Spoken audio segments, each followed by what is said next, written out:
Hello, my friends. This is the Latino and Joe show.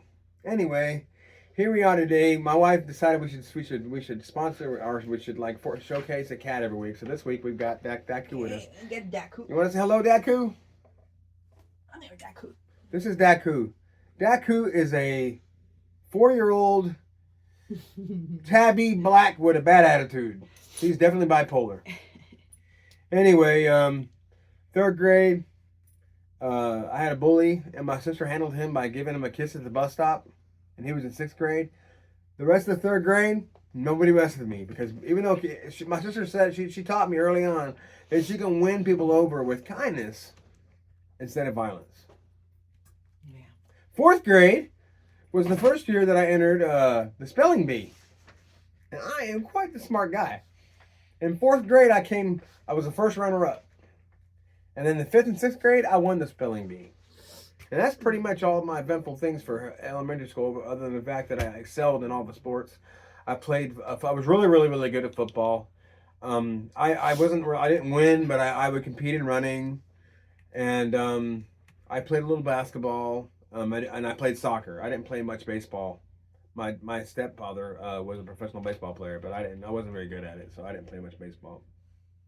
What do you remember about 3rd, 4th, and 5th grade and 6th grade, baby? Nothing. Nothing. She's had an interesting. Well, honey, you came over from Mexico. So? Oh, 6th grade. So you came from Mexico in 6th grade, and then what? Nothing. I never liked school because they always bullied me. Because you came over with your briefcase that was like your school book. We already said that. Yeah, we already talked about it last week. So what about junior? Oh, so that's pretty much it. That's our elementary school years, and then junior high came. We'll talk about that next week. But I just want to say that please be patient with us. I tend to talk too much. I tend to monopolize the conversation, and I tend to stick my foot in my mouth. And my wife is a very tolerant, very wonderful person. I've actually sponsored her for the 2025 Marry a Gringo and You're a Latina of the year. But anyway, so she's a finalist in that. I just don't like to talk about school. Yeah, So I what do you never like to talk liked about? school. I like to learn, but I didn't like school. Yeah, I understand that. They were very mean to you in school. I remember I think it was high school, and one of the teachers was mean to my sister. Mm-hmm. I don't remember what she said. My sister started crying, and my It's dad. high school. I think so. Like 10th grade, 11th grade? Freshman. I think. Okay, 9th. Okay. I think. Yeah. And my dad went to school to talk to the teacher. And that's all I know. I don't know what happened. I don't remember what she said. I don't know what my dad said. My dad was pissed because she made my sister cry. I don't remember why. I don't remember why. Well, all I know is But I always have bad memories. Do you feel like they were racist against you? Because you're from Probably. Mexico? I think I find that Talking ironic. about 80s, early 90s. I find that ironic because I grew up in Dallas Fort Worth, and I mainly went to. You okay, Papas? Yeah, he likes to be out of the action. He's over here chilling. He's here in spirit. And then. But I grew up in junior. I'll talk about high school later because high school years are great for me. We'll talk about that later. But I grew up in a city that was pretty much evenly divided. You had so many people of the Latin culture. You had so many of the Black American culture. You had so many people from Asia. You had so many people from even some people in the Middle East, and then you had so many white people, and it was pretty much evenly distributed. It seemed like everywhere I went to school, there was an even distribution of all the different races, and nobody was really racist against anybody even back then. Nowadays, things have got a lot more accepting. But even when I was in school, we didn't have. I went to school that was so evenly divided, and sports was such a big deal, and fashion was such a big deal that nobody really picked on anybody because of the color of skin. Here in Laredo, where they're predominantly Latin, I mean, even now today, I think it's like 98% of the people that live in Laredo are of Mexican American persuasion. And so, gosh knows, in the 80s, there must have been like 99.8% Hispanic and maybe a couple little white people here and there, a couple little black people sprinkling in, and mainly just Mexican people. And they were racist against her because she barely spoke, because maybe she had an accent, or she was just different, or she came from a different economic background or something. I mean, is that what it was all about? I don't know. I mean, did you feel like they were racist against you? I have no idea. Do you feel like you were picked I on? don't. I don't know because we're mainly Mexicans here. Yeah, I know. That's what I'm I saying. don't know. But you said that they gave your sister a hard time and made her cry. Mm-hmm. Do you know? Yeah. You know But what I don't remember why. it was about? Did they do the same thing to you? Did they make you cry? No. No. Were you a tough kid in high school? Nobody No. messed with Deanna? You kicked some butt? See, that's the thing about Lee. Lee always won people over with kindness, but if kindness didn't work, Lee had a reputation. And she went to a different high school than I did. She went to Haltom High School, and Haltom High School was in the hood. I don't know why, but I guess because she was a generation older than me. So when I was in sixth grade, she was in ninth, and so on. And so when I was starting high school, she was already gone, and we were building up financially.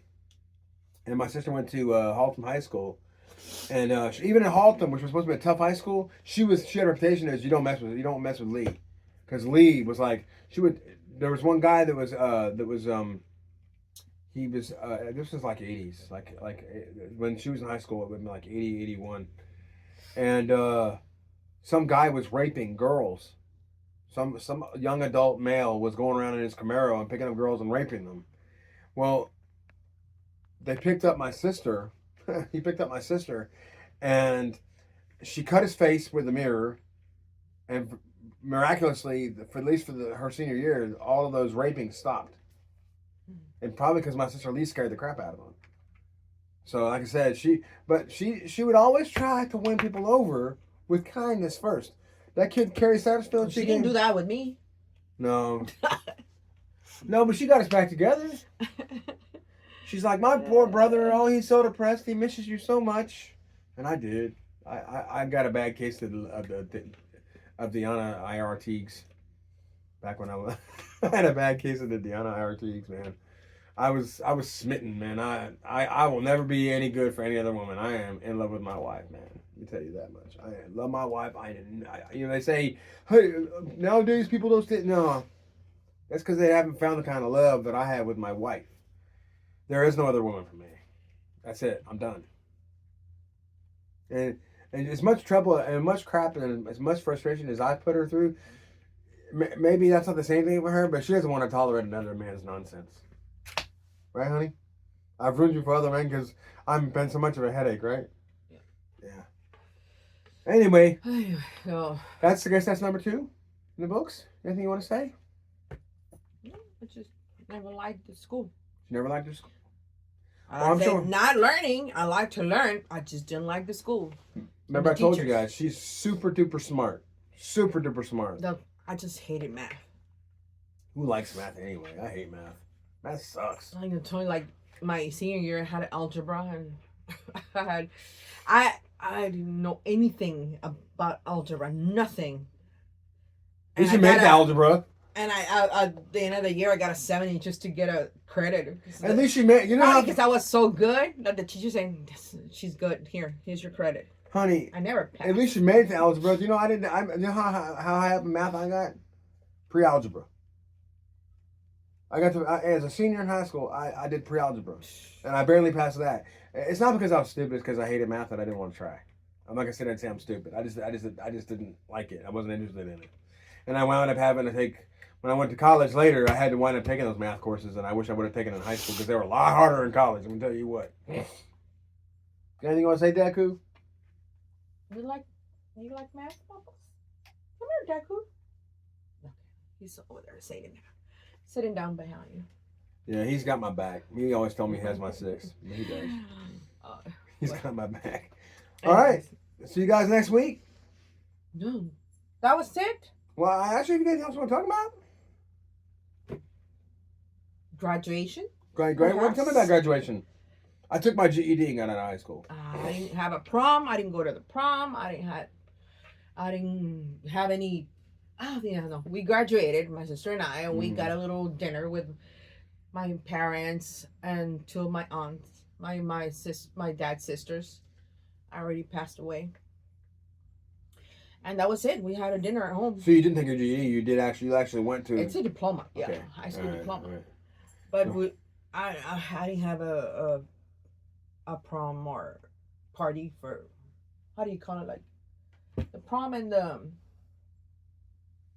oh, here you have a no we did graduate like on the big stadium. Yeah, we they did. call your name down. Yeah, we did. Diana Rodriguez. At the Yeah, time. we did. She's now DRT.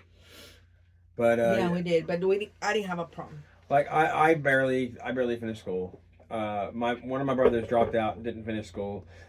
And the funny thing is, my brother who's autistic, he went to regular public school and he finished like top 5% of his class. Because he, even though you got to realize autism is not retardation. Autism you can operate on a very high level. There's just some ways that you'll never be able to relate to normal people. So he finished school higher than the rest of us because he tried. I didn't try. I barely got through it. But like I said, if I would have known when I went to college that I could have had taken these math classes in high school, and they'd been a heck of a lot easier, I would have done it. But I was too busy screwing around and partying and drinking and doing things I shouldn't have done. And I met Jesus the second right after Christmas break. I'll talk about that later. But I met Jesus the latter half of my senior year, and all that stopped. But it's funny when you realize that you need God in your life, that you forget, you forget all the stupid things you do. But yeah, so I didn't really have much of a graduation either. I don't. Did I go to prom? I don't even remember prom. I was probably stoned. No, yeah, no, I wasn't stoned because prom was second year in my house. I don't remember prom. Well, I probably didn't go. And why did you didn't go? You had money to buy a. I had money. I probably. I don't know. That's when I was being. That's when I think that's when I actually. I think on the other end. I think that's because I was a Christian, and I wasn't hanging out with that group anymore. And I was probably out doing like on a mission trip or something, or maybe like with one of these. I probably went to I think my senior year, when everyone else was going to prom, we were going to the Passion Play or something in Arkansas, and we were doing a mission trip. The other half of my senior year, I was a complete carbon copy. I was completely different the second half of my senior year than I was my first half. So I probably didn't go to prom because I was busy being a Jesus freak. What will people do when you remember? I don't know why we don't remember. Because I didn't go. I didn't go to prom. But you don't remember why you didn't go. I seem to remember going on a mission trip with my church, First Baptist Church of Euless. Hey guys, First Baptist Church of Euless, where I actually on February the. No, it was. I think it might have been September 18th.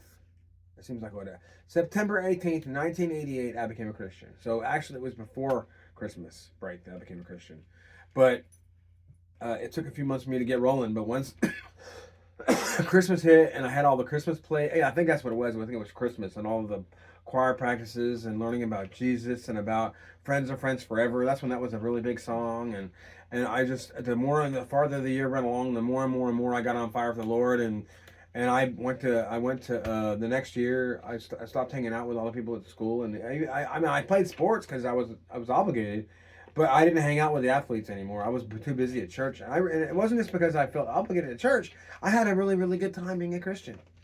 Being a Christian doesn't mean it's boredom and doing something stupid. It's fun. It's all in how you look at it. It's all in whatever perspective you use. Being a Christian can be really, really, really fun.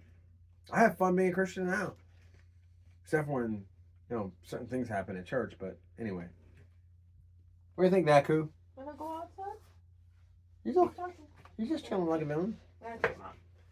Keep talking. Anyway, yeah. I mean, when you, I don't remember being a. You don't want to go. I don't remember my senior year because I don't think all that stuff. Because I don't think that's Naga. You'll meet her next week. I guess you'll meet her next week. Yeah. Anyway. Yeah, but she's busy taking care of cats. But yeah, I don't remember the latter half of my senior year because I didn't get wrapped up. I think I graduated. But I don't. I was asking Dana, did you do a GED or something? Because I barely graduated, And it's not because I didn't try. I tried in school. I turned when I started getting involved with the people at church, I completely turned my life around. You know, I started doing everything. I would try harder in school. I would remember the if I lost a sport or I missed a basket or I didn't throw the shot put as far as I should have. Instead of getting mad, I would go, hey man, good job, dude. And instead of getting all mad and kicking the dirt, I would always like just say, I root for the other guy, man. Good job, man. Congratulations on beating me. It's funny. The more I live for God, the more I really want to be more like Him. The less I forget about me. Anyway, I guess we're done in here. She said she's coming back, so we'll see. But anyway, I mean, I won't say I lived a perfect adult life. There's a lot of years in there. But now is now. But we'll talk about that later. Well, you have more memories than me. I'm just saying, you keep on leaving the studio, and she's gonna do a cooking segment. So this is how you slice apples. Anyway, tahini. Anyway, my favorite YouTube channel on YouTube now is another godly man. He's Mormon, but he still loves Jesus. But his name is Luke Nichols, and the name of his channel is The Outdoor Boys. He also has another channel he hasn't really done anything on in a long time called Catfish and Carp, but he lives in Alaska and he loves Mexican food. The other day I was watching one of his programs and I forgot what the rest of it was about, but I know that he was talking about how he made Mexican street corn with just loose corn that he improvised because he couldn't find corn on the cob. So he took, and the thing that occurred to me is I've seen my wife do this with corn before. She puts the corn in there all loose, and she puts the queso fresco in there. He put the queso fresco cheese in there, and he put he called it Tajin. Tajin. And I was like, this is obviously a guy that has spent no time in Texas. Even I know it's tahini. I know that anything that starts with the letter J usually starts with a huh sound. He's like, I'm gonna put some Tajin on there. I'm like, Luke, it's tahini. Even I know, like in the Middle East, they have a thing called tahini, and it's a what do you call it? It's a topping of some sort, but it looks a lot like tahini, so it's probably something similar. But I don't remember a whole lot of my latter half of my senior year, but my freshman, sophomore, junior, and first half of my senior. We'll talk. So we're gonna fast forward and move out of the school. Are we? Yeah. Okay. To what, baby? Your first job? My first job? Even before I graduated, honey. My first job was before I oh, nothing. You never worked, right? No, I never really had a job. I was a lifer. I was a lifer soldier. I was always in the army. Oh, well, apple tastes funny. I didn't have great grades. I did just enough to finish high school. But I had an older brother. We call him our older brother, but my mother and father met him at a place that was run by the same corporation that ran somebody that she knew about called Darden. And the name of his restaurant was Steak and Dale. And Darden ran Red Lobster. They ran Olive Garden, I think. They ran Macaroni Grill. Well, not anymore. Olive Garden and Red Lobster separated again. Separated. Okay, but he worked at Red Lobster, and he was this Green Beret. And he was like 5 foot nothing and weighed 100 nothing, but he could kick my butt all day long. I was a 6'3", 225-pound athlete, and here's this little guy that's 5'3", 125-pound nerd. But he knew where the pressure points were at, and he knew how to fight. Boy, he taught me a whole lot about. He's like, it's not the size of the stick of dynamite; it's the size of the dynamite inside the stick. And I wanted to be just like him. And so I went.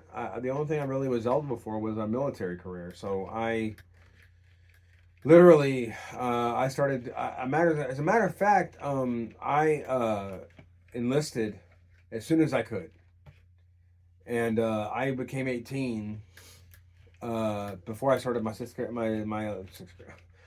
year in high school. I became 18, so I was old enough to enlist, and so but I wasn't graduated from high school yet, so I had to wait. But I was able to go to a National Guard armory and like and get to know the guys and stuff, and get some credit towards. Part of the reason I became a command sergeant major later on, after 28-year career, is the fact that I actually had more like 29 years, because if you consider the fact that I spent a year going to every once 1 month, one weekend a month, I would go and spend the weekend with the 49th Armory in Cobb Park, Fort Worth. I would drill with those guys before I ever started basic training. I got credit for that. So before I even started basic training, I was already at PFC. So you think you do the math. So in 29 years, you'd better make it to command sergeant major. I was a command sergeant major of the Army, but I was command sergeant major of my MOS. I wasn't a command sergeant major of my first MOS either. I made it to staff sergeant at my first MOS. My first MOS, I was a 92 Bravo, which was a paramedic. Now it's something else. It's like 91 whiskey or something whiskey. But when I was a paramedic, the first six years, the first 6 years of my military career, I was a medical. I was a medical. What do they call it? EMT, basically a medical. They call it in the Army. They call it a 91 Alpha medical specialist. 91 and then 91 Bravo is paramedic. But So that was your first job. That was my first job. To the point. Yeah, I was an EMT and a paramedic. My first job for the first 46, first 6 years of my life.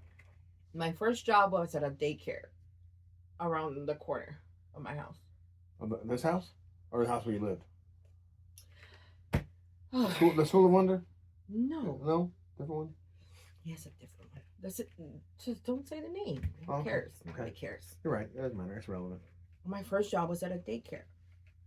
My dad used to talk and say hi to the owner of the daycare, because there were neighbors around the corner. And my dad used to say, "Hi, how are you? Bye, good. Bye, have a good day," whatever. And my dad's, I think he asked him if he had a job for me, because I wanted to work.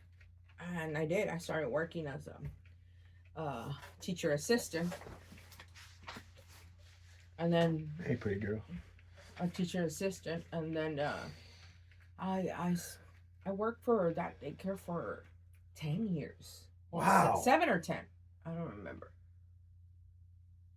I was like, is that the one where 19, the owner's son like came in and no? That was the first one.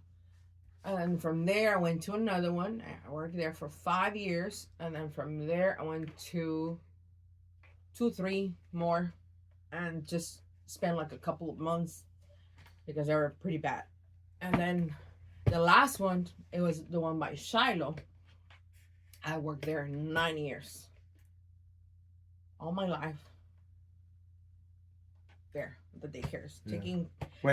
Taking care of somebody else's kids. 10 years, 5 years, 15 years, and then probably a year's worth of almost 29. Dang. 29 or 21? 29. Wow. Taking care of somebody else's kids. At first, I liked it. I enjoy it. I enjoyed the fun, playing with the kids and making decorating my room, my classroom, all those little things I did. But the last years, it was very exhausting, because the parents got worse and worse every day. Why? How come you have the little scratcher there? Who did that? Somebody did this? Why? Let me see. Hi. And then he would just check on the kid. Like, whatever. I didn't do anything. And things happen, and I quit. And from there, I went to the restaurant for the first time, from being a preschool teacher to server. Montana Mike's, right? I didn't tell you not to mention names. Oh. Sorry. They're not around anymore anyway. It doesn't matter. I'm sorry. Okay, that's it. I think you're interrupting too much. I'm very bad about that. You're interrupting too much. We'll continue another day. Okay. We'll bring it. We'll continue from there next week. Should I tell them where we're gonna go in 2 weeks? Where? We're gonna take you guys with us, and we're not gonna be here in 2 weeks. Why? We're going to Mexico. To the border town. We're gonna take them with us. Oh. Yeah, she has a little side gig that she does at work. Oh, I no, don't do it anymore. we go there for a couple of things. We'll talk about it later. But we go there and have dinner and just On the 15th, we're gonna go to Ruby's. Ruby's. Okay. We need a haircut. So on the 15th, you can go with us to Mexico. We're gonna get our haircut because Ruby's really a Reuben. But we'll talk about them more later. She's a really awesome hair. She's the best hairstylist I've ever had, and she's a really nice person. Anyway, We'll talk more about our jobs next week, and I'll try harder not to be so obnoxious. My wife is very tolerant. Anyway, thanks for listening to us today, and this has been the Joe and Jane.